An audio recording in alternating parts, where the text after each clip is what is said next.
Hello friends.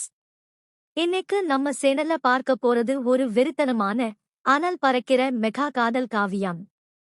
காசு, பணம், அதிகார திமிர் பிடிச்ச ஒரு முரட்டு முதலாளிக்கும் காசு இல்லனாலும் தன் சுயமரியாதையை யாருக்காகவும் விட்டுக் கொடுக்காத ஒரு சிங்க பெண்ணுக்கும் நடுவுல நடக்குற மரண மாஸ் காதல் கதைதான் இது. ஹெட்போன் மாட்டிக்கிட்டு கேட்க ரெடியா இருங்க. இந்த ஊரே பார்த்து நடுங்குற மிகப்பெரிய ரியல் எஸ்டேட், லேண்ட் மாஃபியா மற்றும் கன்ஸ்ட்ரக்ஷன் அதிபர்தான் விக்ரம். பணம், அதிகாரம், பணக்கார திமிர், இது மூணும் தான் அவனோட அடையாளம்.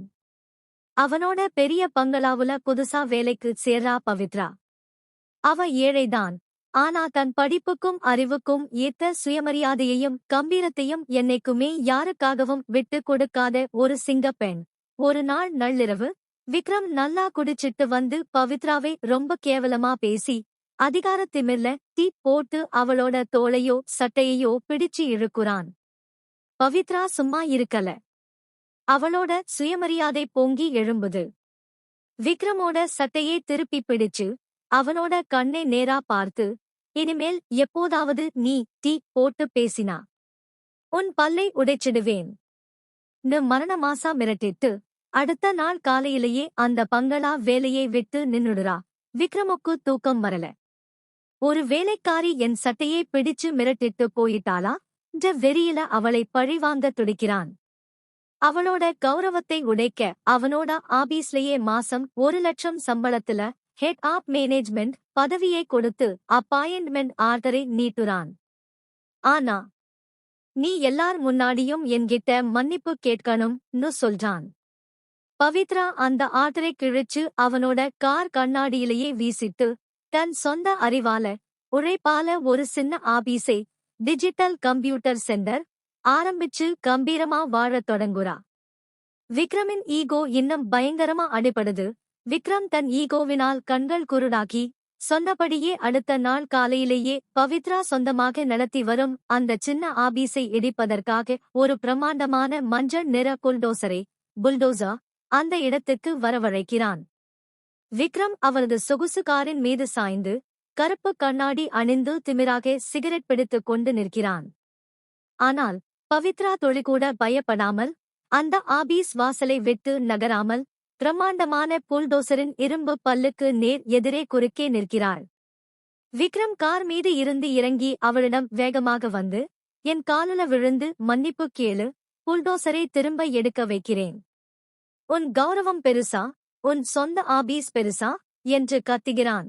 பவித்ரா விக்ரமின் கண்களை நேராக ஒரு விரைப்பான மற்றும் தீர்க்கமான பார்வையோடு பார்த்துவிட்டுச் சொல்கிறாள்.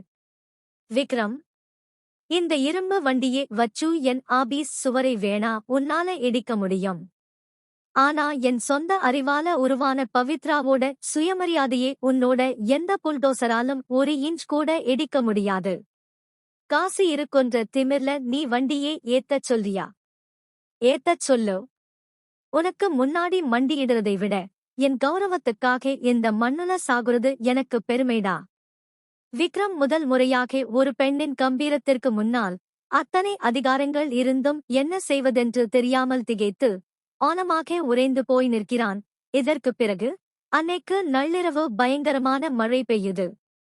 விக்ரமோட பிரமாண்டமான மால் கன்ஸ்ட்ரக்ஷன் சைட்ல அஸ்திவாரம் சரிஞ்சு ஏழை வடமாநில தொழிலாளர்கள் இடிபாடுகளுக்குள்ள மாட்டிக்குறாங்க.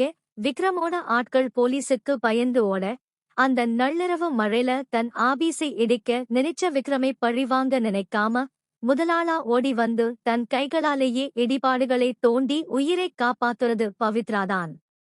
விக்ரம் அங்க வந்து அவளோட இந்த தூய்மையான குணத்தை பார்த்து அப்படியே உறைந்து போய் நிக்கிறான். அடுத்த நாள் காலை பவித்ரா எப்போதும் போல தன் ஆபீஸில விறுவிறுப்பா வேலை பார்த்துட்டு இருக்கா. அப்போ விக்ரமின் சொகுசு கார் வந்து நிக்குது.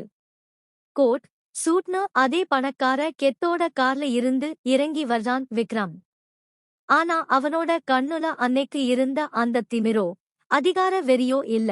விக்ரம் அவளோட ஆபீஸ் வாசல் வந்து அமைதியா நிக்கிறான். பவித்ரா அவனை நிமிர்ந்து விரைப்பா பார்க்குறா.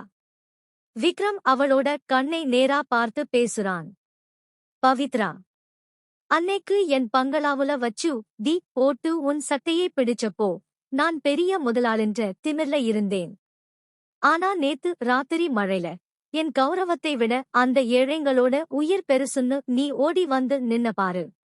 அங்க என் பணக்கார திமிர் மொத்தமா செத்துடுச்சு. காசால எல்லாத்தையும் வாங்கலாம்னு நினைச்ச எனக்கு உன்னோட இந்த திமிரான நேர்மை ஒரு பெரிய பாடத்தை கத்துக் கொடுத்திருக்கு.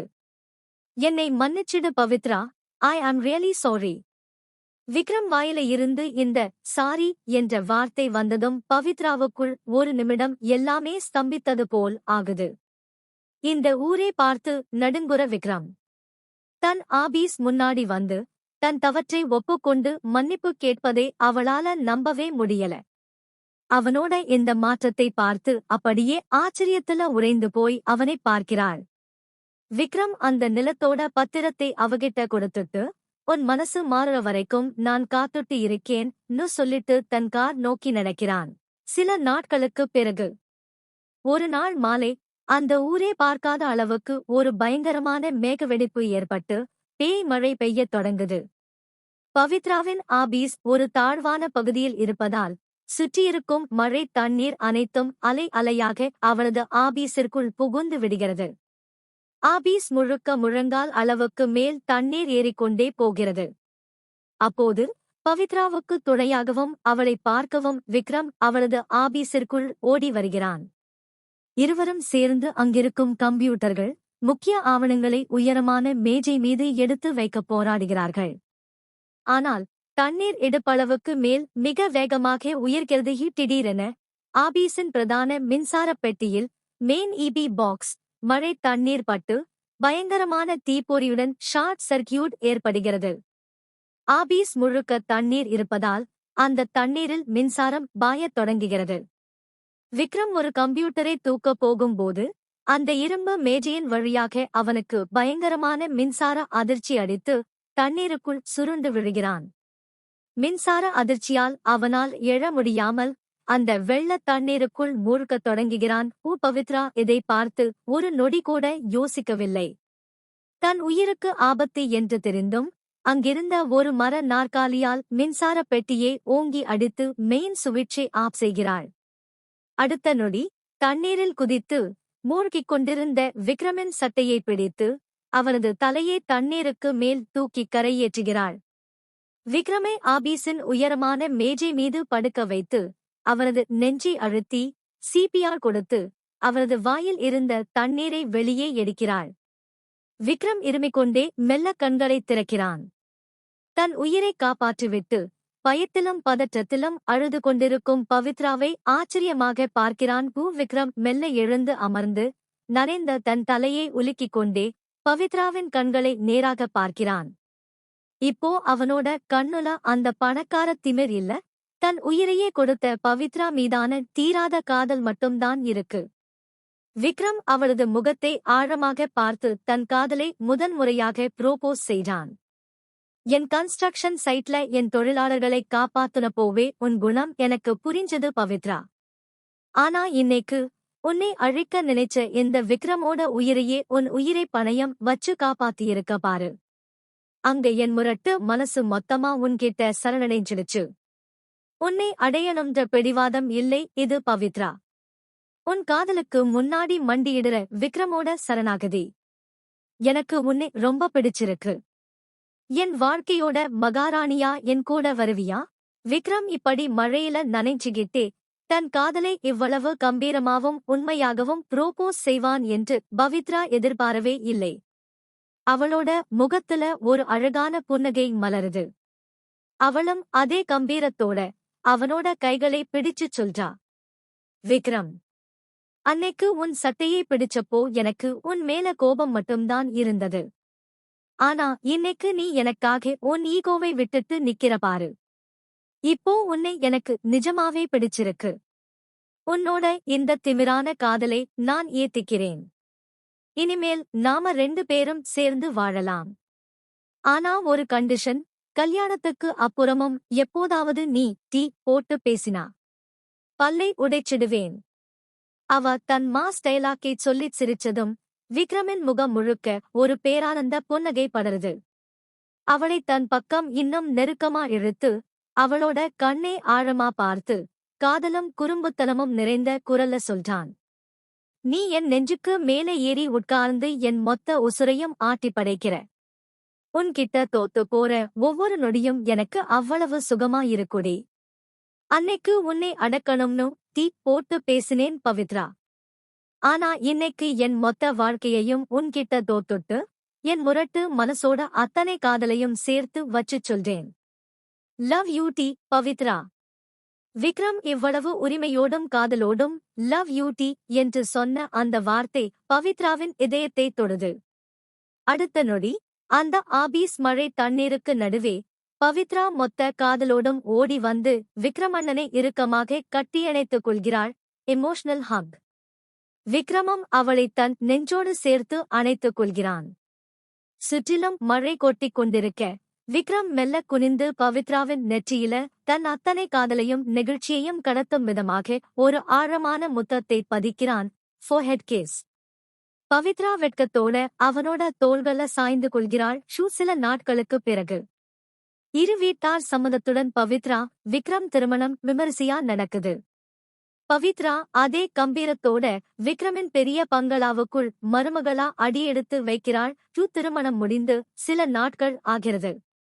அந்த பெரிய பங்களாவின் சமையலறையில் பவித்ரா விடியற்காலையில் எழுந்து விக்ரமுக்காக காபி போட்டுக் கொண்டிருக்கிறாள். அப்போது விக்ரம் தூக்கக் கலக்கத்தோடு நைசாக சமையலறைக்குள் நுழைந்து பின்னாடி வழியா வந்து அவளது இடுப்பை வளைத்து நெஞ்சோடு இறுக்கமாக கட்டியணைத்துக் கொள்கிறான். பவித்ரா செல்லமாகச் சினுங்க விக்ரம் அவளது தோளில் தன் முகத்தை புதைத்துக் கொண்டு, என் வீட்டு மகாராணியே, நான் கொஞ்சுறேன் பவித்ரா. என் மனசு முழுக்க நீதான் உட்கார்ந்திருக்க என்று காதுக்கு அருகில் குசுகுசுவென பேசுகிறான். அன்னைக்கு நள்ளிரவு பங்களாவின் பிரமாண்டமான மாஸ்டர் பெட்ரூமில் பவித்ரா குளித்துவிட்டு ஈரத்தலையோடு கண்ணாடியின் முன்னால் நின்று தன் கூந்தலை உலர்த்திக் கொண்டிருக்கிறாள். அப்போது பின்னாடி இருந்து அமைதியாக வந்த விக்ரம் அவளது ஈரக் கூந்தலை ஒதுக்கி அவளது பெண்ணங்கழுத்தில் தன் இதழ்களை மெதுவாக பதிக்கிறான். விக்ரம் அவளை தன் பக்கம் திருப்பி கண்ணாடியோடு சேர்த்து அணைத்து தன் நெஞ்சோடு இறுக்கிக் கொள்கிறான். அவளது காதோரம் தன் மூச்சுக் காற்று படும்படி மெதுவாக பேசுகிறான். உன்கிட்ட தோத்து போற ஒவ்வொரு நொடியும் எனக்கு அவ்வளவு சுகமா இருக்குடி. பவித்ரா அவரது சட்டை காலரை பிடித்து தன் பக்கம் இன்னும் நெருக்கமாக இழுக்கிறாள். அவளது கண்களில் காதல் தழும்பி நிற்கிறது. விக்ரமின் கைகள் அவளது முகத்தை இன்னும் இறுக்கமாக ஏந்துகின்றன. அவளது இதழ்களில் தேங்கியிருந்த அந்த புன்னகையை தன் இதழ்களால் அப்படியே அள்ளி பருகுகிறான் Vikram. Deep intense romantic kiss. Vikram அவளை அப்படியே மெதுவாக தன் கைகளில் அள்ளித் தூக்கி மெத்தையில் மென்மையாக கிடத்துகிறான். அவளுக்கு மேலே குனிந்து அவளது கைகளை தன் கைகளோடு கோர்த்து கொண்டு, can't live without you. Love you டி. என் அன்பு பொண்டாட்டி என்று விக்ரம் அவளது காதோரம் கிசுகிசுக்க, பவித்ரா வெட்கத்தோட அவரது மார்பில் முகம் புதைத்து அவனை இன்னும் இறுக்கமாக கட்டியணைத்துக் கொள்கிறாள். விடியற்காலை வெளிச்சம் பவித்ராவின் முகத்தில் விழ அவளது கண்கள் மெல்லத் திறக்கின்றன. அவள் விக்ரமின் மார்பில் தலை வைத்து படுத்திருக்கிறாள். விக்ரம் ஏற்கனவே முழித்துக் கொண்டு அவளது கியூட்டான செய்கைகளை ரசித்துக் கொண்டிருக்கிறான். விக்ரம் திடீரென தன் கைகளை இன்னும் இறுக்கி அவளை தன் உடலோடு சேர்த்து அமுக்கிக் கொள்கிறான். விக்ரம் அவளது முகத்திற்கு மிக அருகில் வந்து அவளது மூக்கு நுனியை தன் மூக்கால் உரசி, இந்த விக்ரமுக்கு இன்னைக்கு முழு நாளும் நீ மட்டும்தான் வேலை என்று குறும்பா சொல்கிறான். பவித்ரா வெட்கத்தில் முகம் புதைக்க இரு துருவங்களாகத் தொடங்கி இப்போ ஒருத்தரை விட்டு ஒருத்தர் பிரிய முடியாத அளவுக்கு காதலில் திளைத்துக் கொண்டிருக்கும் விக்ரம் பவித்ராவின் வாழ்க்கை இனிதே கம்பீரமாக தொடர்கிறது. ஆமா ஃப்ரெண்ட்ஸ், ஈகோவில் தொடங்கி காதலில் சரணடைந்த விக்ரம் பவித்ராவின் இந்த மெகா காதல் காவியம் உங்களுக்கு பிடிச்சிருந்தா மறக்காம லைக் பண்ணுங்க, கமெண்ட் பண்ணுங்க, உங்க ஃப்ரெண்ட்ஸுக்கும் ஷேர் பண்ணி நம்ம சேனலுக்கு சப்ஸ்கிரைப் பண்ணுங்க. அடுத்த ஒரு சூப்பரான கதையோட உங்களை வந்து பார்க்கிறேன். Thank you friends.